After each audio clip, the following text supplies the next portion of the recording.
where the scary things are. We have our very special friend, Chelsea, and you're going to kill me, Yurkovic. Did I say it right? Close. Close. Oh, say it. Say it for me. Yurkovitz. Yurkovitz. Good Did I say it? job. Yurkovitz. Yep. All right. And I was practicing from last time, Yeah.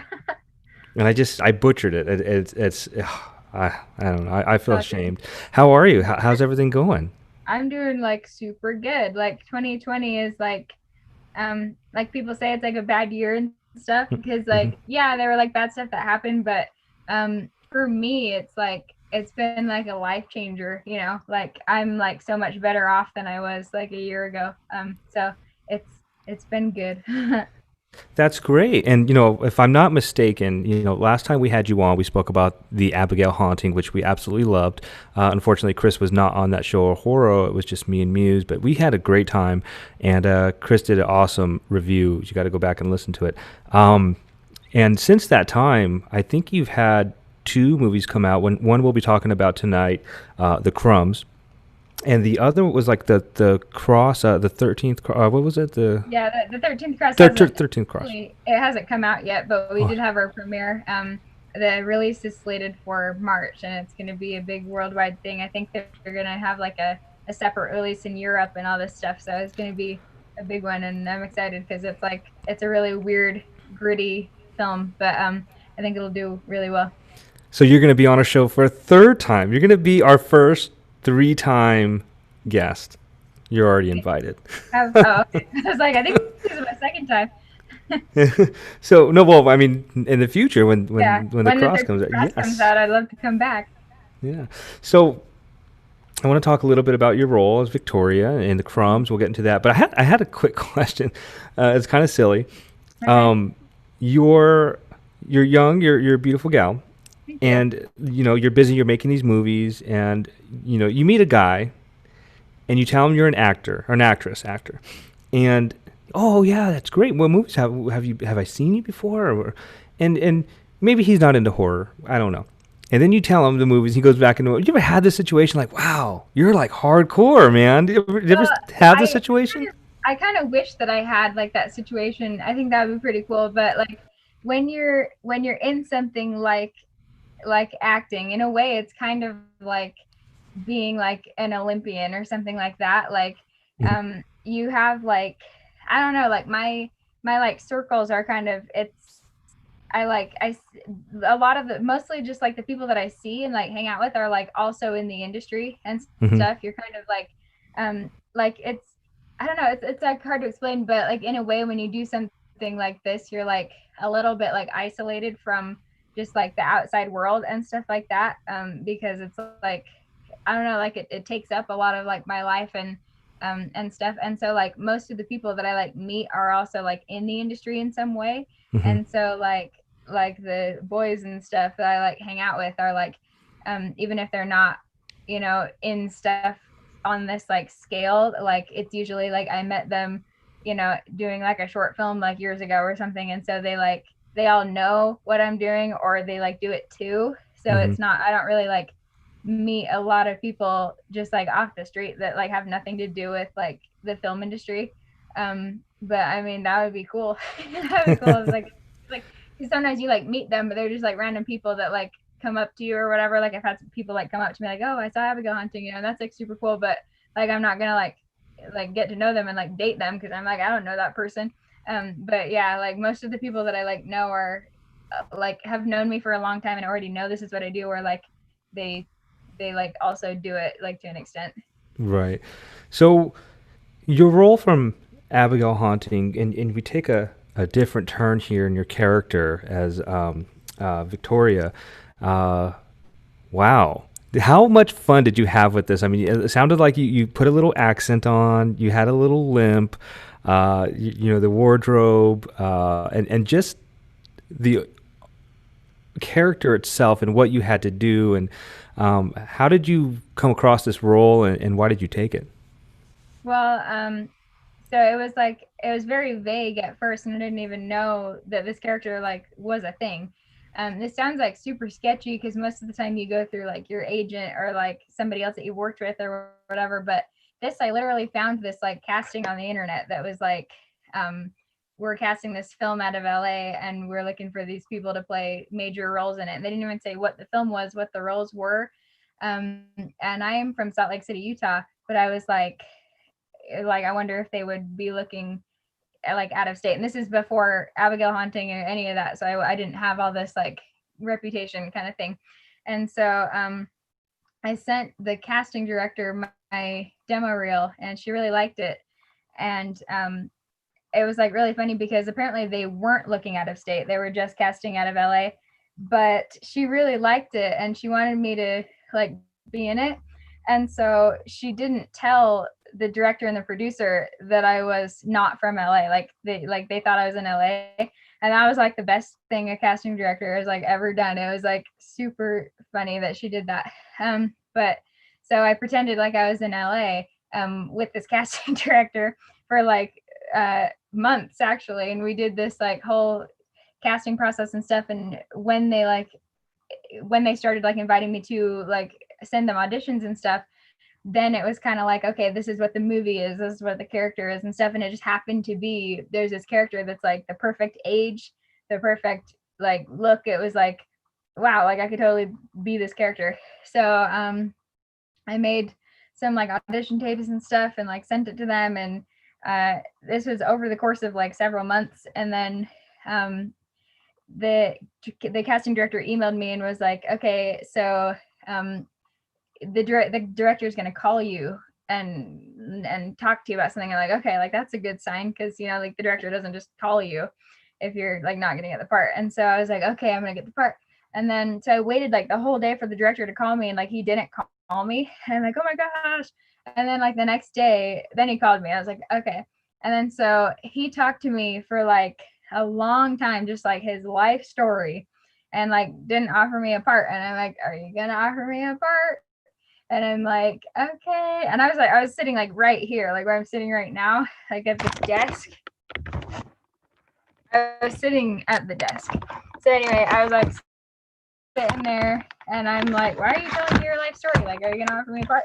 And then okay, so then like at the end of the phone call, he's like, okay, so it's down to you and one other person. And I'm like, oh my gosh. And then he said like that other person, like he'd worked with them before and all this stuff. And I'm like, that's not a good sign. And then but I was like, you know, whatever. And then so he's like, so I think then later he called me back, and I'm like, okay, now he's gonna offer me the part. And he goes, so we never cast somebody that we've never met in person. So like meet us at this place in LA like in 2 days. And I was like, oh, I'm in Utah. And he's like, oh, and like he had no idea until like right then, but it was like too late at this point. And so he's like, okay, well the producer's gonna like call you and talk to you about what we would have talked about in person. And so then the producer calls me, and I'm like, okay, it's not going to be an offer. They're just going to talk about stuff because that's what they've been doing. So he calls me and tells me his life story, and then goes, so I got to ask you a question. Do you have any tattoos? And I was like, no. And he was like, okay, so on behalf of David Espinoza and I, we would like to offer you the role of Victoria Crumb. And I was like, wait, that's what it was down to? Like the tattoos? Like, good thing I didn't have any tattoos. So I was like, yeah, I would love to do that and stuff. And then I was just like walking around my room and like silently kissing my calendar because I feel like that's lucky. And I was like super excited. And then he was just like telling me his life story, and I'm like, and I'm like not listening. But yeah, I was like very, very excited to be in it. So I I wonder, what did you ever ask about the tattoo thing? Like, why no, was that a question? I don't think. Wait, I think he did explain it, but I think it was something like uh I think he was worried about like the bathtub scene, because there's a bathtub scene Right. where I don't have a shirt on and stuff, and nothing's like really shown, but you can see like my whole like back and stuff. And I think he like, and they talk about how like your beautiful skin and whatever. And I guess they just like didn't want Victoria, like she's creepy, but she's also very innocent and sheltered. And I think they just thought like with the amount of skin that's shown on me in the film, it wouldn't work to have a tattoo. But I thought it was like really funny that that's like the final deciding factor. You know, like these are the Yeah. ones that we like, and then the one that doesn't have tattoos, you're gonna go with that one. Yeah, because it was a scene with what's her name, Maria Olson, I think. was her name, and she was, she was talking about your skin and how Yeah. wholesome and whatnot. But what if you had like, Salt Lake City tattooed on your stomach or something? Would that have we would never have gotten you as Victoria Crumb. So thank goodness for you not getting that tattoo back then. Anyway, um, I want to ask more questions. I'll come back around. I'll see what everybody else has to ask. I'm going to give it over to Chris because I think he's really, really excited to meet you. So go ahead, Chris. Take it away. Thank you. I'm excited to meet you too. Oh, Chelsea, but I'm overrated, but thank you. That was very kind of you to say. I do apologize that I missed you when we did the show on Abigail Haunting. I like that movie a lot. I think I called it affectionately, and Ken, you can correct me. Was it the Redneck Rosemary's Baby or something? It was something along those lines. Yeah. That's funny. But sensational job. We watched this movie, and maybe because I'm a guy, I focused right on Victoria, the pretty young lady, and not as pretty as you are in real life. You're infinitely more prettier than Victoria, but she was a stunning character, and we liked her. We liked her innocence, even though she's hardly innocent. We liked her um, uh,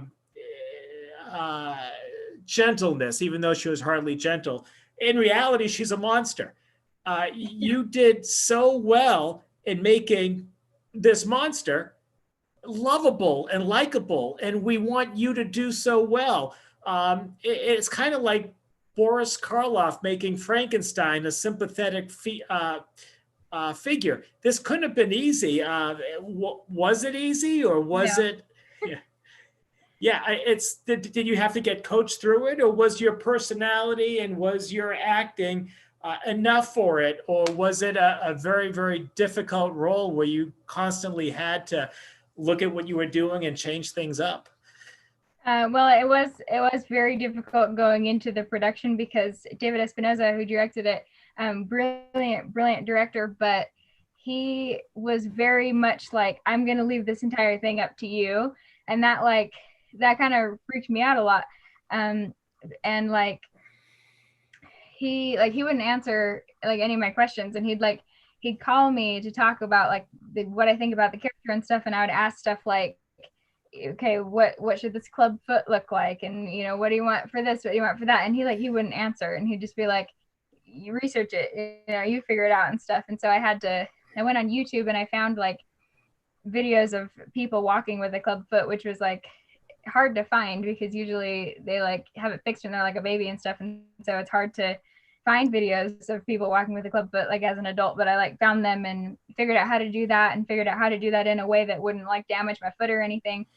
So just that little part of it was like a process, and then trying to figure out like when the British accent was, and then when it slipped back into American because I'm like in hiding and all this stuff. And the way the script was written, it was kind of just like dialogue and just like the basic logistics of she goes to the door type thing. Like it never said these description words that you usually see in the script, like scared, jealous, terrified, strong. Like it didn't have any of that, and it was all just like, you figure it out. And I'm like, what is this script? Like what is this character? And I kept trying like different things, and I made a list of, I thought it would help me to like make a list in the script of just like words that I feel like would describe Victoria. And even that, like, it didn't really help because it was like young, old, innocent, evil. Like it was all just like opposites. And I'm like, how am I going to do this character? And it was seriously like, I don't know what to do. And then when I got to the set and I met David, the director, in person, and he did give me direction because we were there, and it wasn't so much of you figure it out, like he took what I had already figured out and then like added to it and did give me a lot of direction. And just being there on that very distinct like Crumbs set in the costume and in the makeup and the hairdos that they'd have and everything, it was like I could kind of like feel her more, and I was like, okay, like this is how to be Victoria. But it wasn't until we shot the first scene on the first day that I was really like, oh, okay, this is how to do that, this is how I should do it. And then I just kind of kept up what I had done the first day, the whole like shoot. But it wasn't until like that moment when I was actually there where I really felt like, okay, like this is how I'm gonna play Victoria. So it was like it was a long process of like trying to figure it out, but it paid off. Like the film turned out really well, and I'm like watching it and I'm like, yeah, like I made the right decisions, and David helped me make the right decisions, so it's all good. You did. I'm just amazed when I see a character, and of course the actor or actress who plays that character, be evil, and she or he's the one you're cheering for and pulling for, and you realize, wait, I'm Yeah. pulling for the monster, and you did that very, very well. Uh, and the other thing I noticed, Anton Clark. I mean, you look at Jerry Hatch and Maria Olson, and you just see they're the bad guys. You just see something about them you don't trust. But you and Anton Clark were sort of the, I don't know, the gentle giants or the monsters that we kind of liked a lot. Maybe not really monsters, but people who are victims of the settings they've been brought up in. And Anton, he looks like a football player. He's a giant guy, and you look like Yeah. you're 5'1", 101 pounds. And there's a lot of physical interaction between you two. He grabs you, he hugs you. In the opening scene, he's actually saving you from an attack. Was he good at that, or were you actually bruised and beaten and black and blue? Um, How did that go? Because I'm watching this big monster in this little diminutive Victoria, and I'm thinking when they were filming this, I wonder how that went. Was he bumping your head against the wall when he was carrying you out, or how did you fare in all that? I don't really remember what he did. I know that there have been a lot of movies where I like get bruised by the other actor, and not because they, are bad people, but just because like that's what the scene is, and they're like throwing me around and stuff. And I noticed that watching the movie back, I noticed that I have like bruises on my arms, but I don't really remember like if he gave them to me or like what those were from. But when he was carrying me down the stairs, like I wasn't expecting him to do that, and that wasn't like blocked out. That scene was like one of the funnest like scenes that I shot in the film, because it was like a 6-minute take. We did that whole thing in not one take but one shot. We did cross coverage, which is we had like multiple cameras going at the same time. So like, we had one upstairs and one downstairs, and we could see the other one, and like it was like super crazy. And so like it was supposed to be, he just like comforts me on the bed, and that's like the end of the thing. And then but he just like picked me up, and I was like, oh, okay. And then he just like carried me down like 2 flights of stairs, and I'm like, where are we going? And so I remember just like trying to keep my foot twisted and like staying in character, but I'm like, where is he taking me? And he just like set me on the couch, and I'm like, why did you do that? But I mean, it was a good choice, but nobody told me that was going to happen. So I was just that for me was, I don't remember like the physicalness of it really. I just remember like being super confused and like trying to stay in character. I'm like, wait, is this part of the movie? But they left it in there, so that's good. Good. Hey, Abigail Haunting and this two terrific films. I am delighted that we're going to probably have you back in a few months regarding the 13th Cross or whatever Yeah. that is. So Mm-hmm. I got a haircut just for this interview, and Really? I will get another haircut just before you come on. So come on sooner than later. I don't want to look like Omar. And it's a Okay. pleasure, and I look forward to speaking with you again. Yeah, thank you. Oh yeah, Omar, why don't you go ahead and take the reins there? Um, how you doing, Chelsea? Sorry we missed you the first time. But I guess my first question is, do you have reservations? They all say that now. Oh, I'm hearing it. Omar, I got a little echo on your side there. I think you might have two things on. All good. You know what we'll do? That's a common question, and that's awesome. Like I'm glad that's becoming a common question. I wanted it to. I was like, I hope people pick up on that line. I don't know what the answer is. I don't have a good answer for that yet. I always have reservations. It's just a great line that kind of obviously became very important as the movie went on. But my real true first question is kind of you working with Maria. And some of the other cast members you mentioned a little bit working with Anton. But Maria Olson has been in horror for a long time now. She has it seems like a million movies under her belt. What was it like for you to work with her specifically? And did she kind of give you some tips since you're a younger actress and kind of getting into the horror game now? Well, to tell you the truth, Maria is the ultimate professional. She's seriously like she never drops her aura of professionalism. But she is like very intimidating because she's so like not real. Like I know it's like it's like weird to say that, but it's like me and like how I work on set. I like to learn all the stuff ahead of time, and then when I'm on the set, just like mess around and like talk to everybody.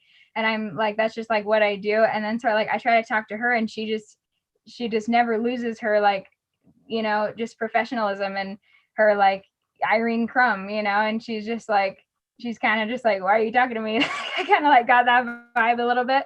But just because she's so good at what she does and she's been doing it for like so long, and she's just like she's not as like social as I am, I was like kind of intimidated by her.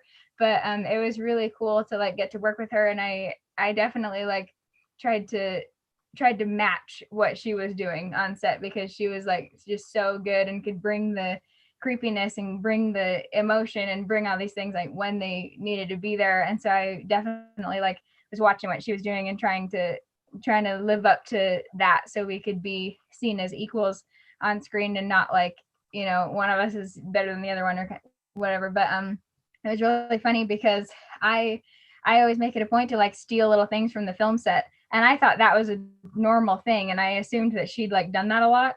And so I wanted us to have this like little fun moment of some sort, because our like whole relationship was very much like Victoria and Irene Crumb, and we'd rehearse and we'd do the scene, but I didn't feel like we had any like personal little things going on. And I wanted to have that with her because she's like a cool person and stuff. And so I stole this little squirrel made out of burlap that was like on the set. And so I thought this is going to be like this great icebreaker moment. I can go over to her and ask her, has she ever stolen anything from a film set? And I'm sure I thought she would be like, yeah, when I was on Percy Jackson or when I was on Paranormal Activity or any of these huge things that she was on, I took this. And I could be like, I took this squirrel. And it would be this funny little icebreaker moment. But she's just the ultimate professional, movie actress. And I went over to her and I was like, hey, have you ever stolen anything from a film set? And she just goes, no, I never have. And that's like all she said. And I was like, oh, yeah, okay. Like, don't know why I brought that up. And like, I didn't show her the squirrel because I was just like, and I'm just like hiding the squirrel. But that's what I think of working with her, is just like, she's like, she's just so great at what she does. And she's already got it all figured out. Like she knows how to do it. And she's just there to act. Like, I feel like I'm there to like act, but also like meet everybody and see what everybody's doing, and she's just like, I'm gonna act. But maybe that's why she's so good, and she's more experienced than any of the rest of us. So it was cool to work with her. I was excited when I found out she was cast. I was like, oh, no way. Answer. Good to hear a little bit about how she is on set, because I've had some interaction with her over time, but I've never listened to too many stories about her on set. But I know she's obviously a great person to learn from. Kind of staying with a similar theme here, what did you learn from this movie, and what was your experience like with this one compared to Abigail Haunting? Like, what were things maybe you learned, different experiences, how you approach things? Let me think. I think I don't know, they both kind of like gave me a lot of confidence in different ways, and I'm not sure if that like really answers your question, but that's, I think, the biggest thing that I took away from each of them was like Abigail Hunting, talent wise, like after I did Abigail Hunting, and especially after it came out, there wasn't any more of like, oh, I don't know if I'm good enough to do whatever part or anything, like, not to jinx it, but like that like left me after I did that, because it was like, okay, if I can do that, I can do anything else, and the Crumbs, it was like that, like appearance wise, like Victoria Crumb is depicted as this like, stunning person, and just like the fact that I was put into that role, and dressed up like that and everything like that, it gave me a ton of confidence like in my appearance and stuff. And so just like doing the two of those gave me like those different types of confidence. And so I feel like I probably learned about acting stuff too, but like there's nothing really I can like put my finger on it. It was just like, I don't know. I think if there was something, I'd say that I know how to kind of read between the lines of a script better, because this like really pushed me in that direction. But I think the main two things that I took away from them was those two different types of confidence. And I think that's like very important, like maybe more important than what I could have learned about acting. That's a great answer. And I guess finally, my final question here is, you've done two really good horror movies here now. How do you feel about horror overall? Do you feel like you're going to continue on with horror, or this is just the beginning of opening it up to a lot of different things? Where do you see yourself going now? I would definitely like to do more horror, but also like kind of stray from it a little bit, because like I would obviously love to be in like a Blumhouse film or an A24 film or one of those like big names in horror. I would definitely love to do that. But at the same time, I did a movie recently that I just wrapped like last month, and I can't say like anything about it really, but it wasn't a horror film, and it was like an action adventure sci-fi thing, and that was more fun than I'd had on any of these three that are coming out. And like it was awesome, like it was like, I don't know, like yeah, it was like super fun. And so I do want to like be versatile and do like other things besides horror. Horror was kind of the first thing that like came my way, because the first directors who really decided to give me a chance were people in horror. And so then I'm kind of like known now as like this horror person, which is cool. And like I do want to continue doing that, but also like I do like want to do other things, because like I really want to do like period pieces and stuff like that. So like yeah, both. Like I want to keep doing it, but also do other things. So yeah, that's gonna happen, because like I already have some things for next year that are, some of them are horror and some of them are not. So like that'll be good when like that comes out, and then I can be seen in like different lights. So yeah. When you move on from horror, but there's been a lot of great actresses that have started in horror and gone on to do big things. So there really is no shame in that. But don't forget the little people here. With that, I thank you for answering my questions, and I'm going to pass it on to Muse. Cool. Hey, Chelsea. Yeah. Hey, I'm so glad you decided to come back. You were so much fun the first time, and I loved your personality. You got so much great energy. I loved it.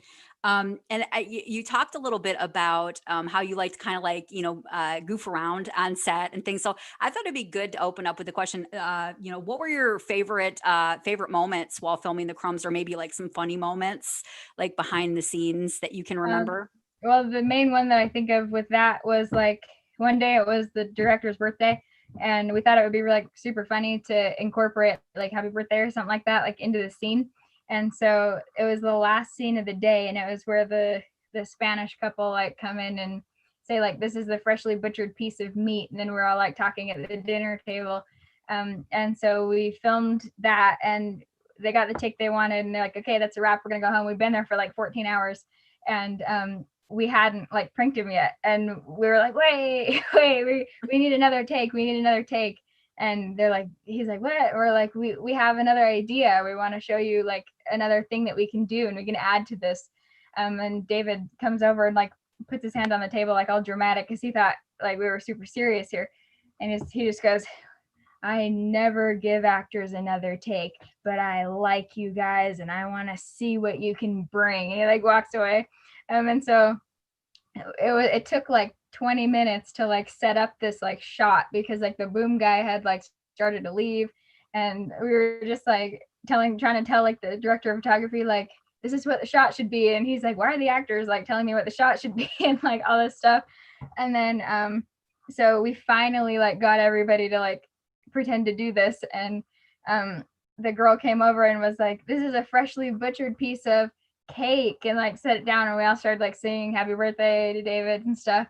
And then we like stopped, and David's like just smiling, but just like super embarrassed looking. And he's just like, okay, thanks guys, I appreciate it. Now go home. We were like there for like a long time, just like trying to do that. So that was funny. Yeah, that's like the main thing that I think of when I think of like funny moments on this set. That is great. I know it's always awkward, like when somebody's singing happy birthday to you. So I can definitely relate to that. That would have been, it's awesome when you're the one pranking them though. I mean, I love the surprises. I just don't like being surprised. So I can totally see both sides. That's awesome. I'm sure he loved that too. So I guess my next question is kind of staying more on the lighthearted side of everything. There is a scene in The Crumbs where there's some young people that come to the bed and breakfast, and obviously they're around your age, and there's one young man that takes a liking to Victoria's character.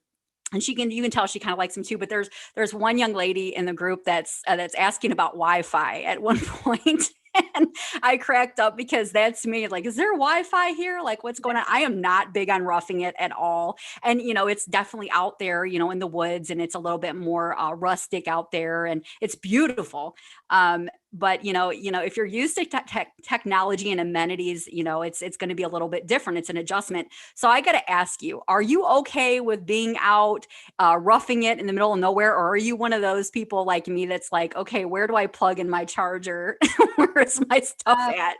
I feel like I'm not too like attached to technology.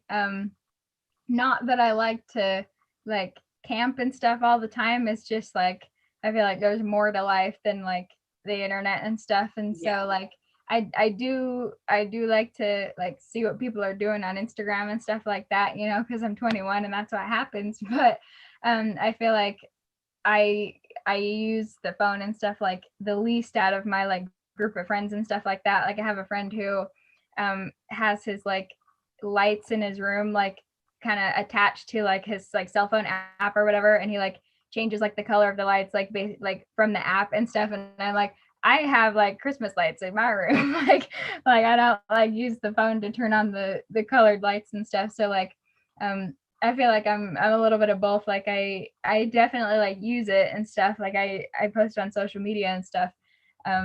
But like I don't know, like I don't feel like it's like a like main necessity. I think it's just like it can be fun and stuff like that, but I can definitely live without it like for a while.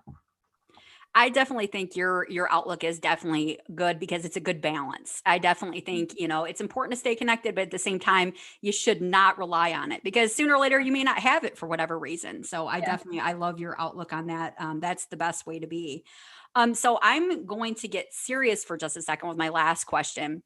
And I asked one of our other guests this, and I really loved the question, and I loved his answer. So we talked about 2020 being a challenging year, but you really have more of a positive outlook on the year. So there's a lot of people out there that may or may not be discouraged right now because 2020 hasn't turned out the way that they'd hoped.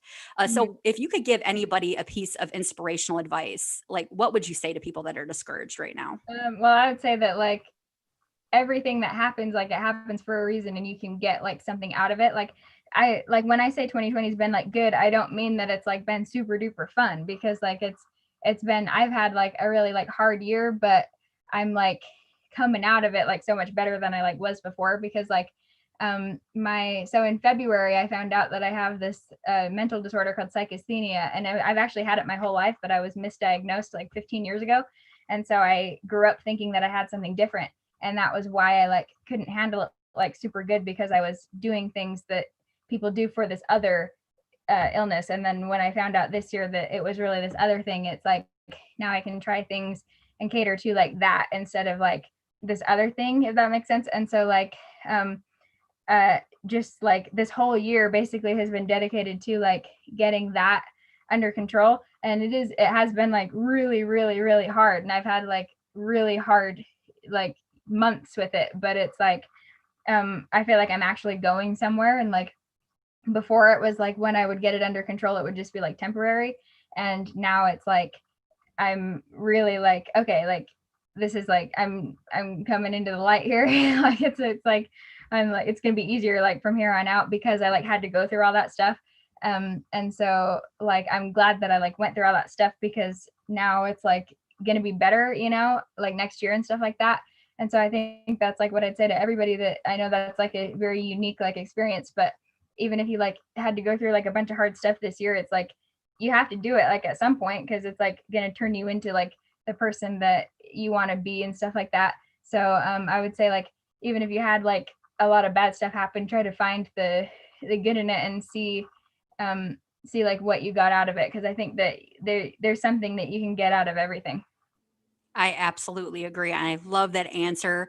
It's definitely encouraging. You can definitely find the good in everything if you really, really, really, really want to, and you really look for it.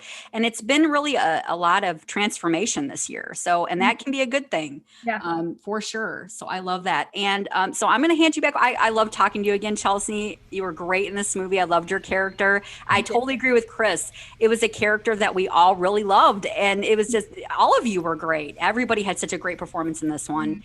So I just really enjoyed talking to you. I can't wait for you to come back on again. You're awesome. Thank you. Yeah, Chelsea, just with your answer, and we were talking about having you back on again and how cool you were, and the last question that Muse asked you, it just kind of just shows that, you know, we do pick our guest right, and you did, you know, you're just really a delight, you know. And after we had got off our last call, our last interview, Muse and I were telling the guys, like, oh man, you missed it. She's such a sweetheart, just a ball of energy, and definitely doesn't translate into the films because you're so dark and mysterious and whatnot, like this poor girl. Thank you. I have to tell you guys, I really like this show, because especially like doing this kind of press, we had this like virtual press tour going on these past like couple weeks, and it was like super cool, and I got to meet like a lot of different like talk show hosts and all these things from all over. We did some in like England and like all these places, but like I mean some of them were like I met a lot of really good ones, and I'm excited to like go on all their shows again when the 13th Cross comes out. But like some of them were just like super weird, and like there's this one dude, and I won't say who it is because I don't want people to like look up the show and be like, you're dumb. But like there's this one guy, and he was British, and like he couldn't say the word the crumbs, and he kept calling it crumpus. And he'd be like, so here's Chelsea Yurkovitz and Anton Clark, because we were on at the same time. They're in the new movie Crumpus, and he kept saying Crumpus, and we're like, so like, and he's like, talk about your character, and I'd be like, so I play Victoria Crumb, and I'd like try to kind of like subtly tell the audience like the crumbs, and he's like, so in Crumpus, and I'm like, it's not Crumpus. Like, have you seen the movie? He was getting Krampus and crumbs and merging it into one movie. Yeah, I was telling my mom that. I was like mentioning like I just went on this talk show, and he kept calling it Crumpus, and she's like, isn't that like the evil Santa? And I was like, no, it's Krampus, but they're gonna think that it's that. But it's kind of funny. Like yeah, some of them are just like super weird. But so anyway, yeah, this is one of my favorite like one of these shows to be on. So it's cool because you have like normal, like you're not like too casual, because like some of them are just like too casual where I'm like, wait, is this a question? And then some of them are just like, these are my list of questions, this, and then I like answer it, and they'll like ask me something that I already said like in my other answer. So yeah, you guys have like a good balance of like questions that I have to like think about, but it's not just like, these are my questions. Well, one of our last interviews, Muse made somebody cry. She made her guest cry. So you're lucky that it wasn't you. Wow. So you did not go there. Not in a bad way. It was not a bad way, but she asked a question. It was a really good question, and I thought the microphone was broken, but he had paused, and then he started like, you know, he looked up at the camera and he was crying. Wow. It was great, but no, I'm just joking around. So I actually, before I let you go, I wanted to ask you, because you brought it up and you kind of went into it a little bit, but you're doing all this press release, and you mentioned that, you know, you're doing it's Anton Clark, right, the bigger guy. You were with him on a couple of them. So has he ever embarrassed you on one of these shows, or do you ever get like a weird question that like threw you off or anything like that, or maybe on your own? I feel like I've embarrassed him more than he's like embarrassed me, because like I don't know, like he kind of just answers the questions like how you should answer the questions, and I go in like more detail. And so like I like talk about how he works on set and stuff, and like he doesn't really talk about how I work on set. and stuff. And like sometimes I like call him out on stuff. Like I didn't know he was gonna carry me down the stairs and stuff. Like I did that on an interview where he was like right there. And so like I don't know what he thinks about that, but I can't think of a time Well, where you can take him though. He's not that big. I mean, I'm just joking. Hey, listen. Once again, thank you so much for hanging out with us tonight. You are just a bundle of joy. We cannot wait to have you on again, and we look forward to the two movies that the mystery movie and then the 13th Cross, which looks really cool because I saw the cover art and I'm really excited to see that. But before we let you go, where can we find you on social media? And you've kind of already spoke about what you're working on, but yeah, this is your moment. Isn't the whole show my moment because I'm the guest? I'm just kidding. Pretty much. Yeah, I am on Facebook, Instagram, and Twitter, and I'd love if you'd follow me on any of those things because I post cool stuff / movie release information, and people reach out to me kind of a lot being like, when is it coming out? And I'm like, well, I'll post it when I know about it. So yeah, I'd love it if you follow me on any of those things. That'd be awesome. Right on. Chelsea, thank you so much, and we wish you nothing but success with The Crumbs. You guys can find this on Amazon right now. It is streaming. I'm sure it's on video on demand as well. Really cool movie. And thank you so much, Chelsea. Take care. Thank you for having me. See you later.